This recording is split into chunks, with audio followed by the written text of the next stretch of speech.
আজ হঠাৎ করে ঘুম থেকে উঠেই দৌড়াচ্ছি কলেজে যাওয়ার জন্য। তবে আমার কলেজে না, আমি আমার বান্ধবীর কলেজে যাচ্ছি।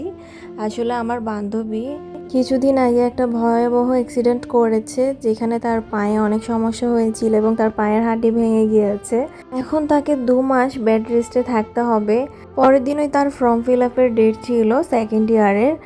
আর সেখানে আমি চলে যাচ্ছি তার বদলে, কারণ সে তো হাঁটতে পারবে না, তাকে 2 মাস বেড রেস্টে থাকতে হবে।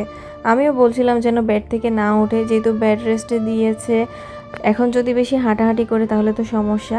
তার কলেজের কাজ শেষ করতে করতে অনেক লেট হয়ে গিয়েছিল, বাসায় আস্তে আস্তে 2টা 3টা বেজে গিয়েছে। আর আমি তো একদম টায়ার্ড। যাই হোক, এটা হচ্ছে পরের দিন।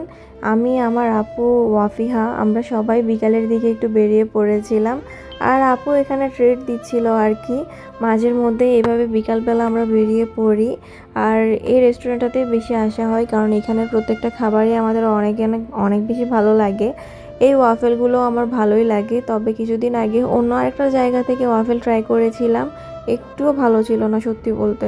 তো আর কোথাও থেকে ট্রাই করে নিয়ে আবারও এখান থেকেই খাচ্ছি। আর চিকেন ফ্রাইটাও চলে এসেছে, সেটাও মোটামুটি ভালোই লাগে। তবে ঘরের চিকেন ফ্রাইয়ের মধ্যে যে টেস্টটা আছে না, সেটা এখানে নেই। আর দেখতেই পাচ্ছ এখানে মিট বক্স খাচ্ছি। মিট বক্সটা কিন্তু আমাদের সবারই অনেক পছন্দের একটা আইটেম। এই রেস্টুরেন্টে আসলে আমরা মিট বক্সটা সবসময় সবার আগে অর্ডার দিই, কারণ এটা অনেক বেশি মজা হয়। অন্য কোথাও মিট বক্স কিন্তু আমার অত বেশি ভালো লাগে না।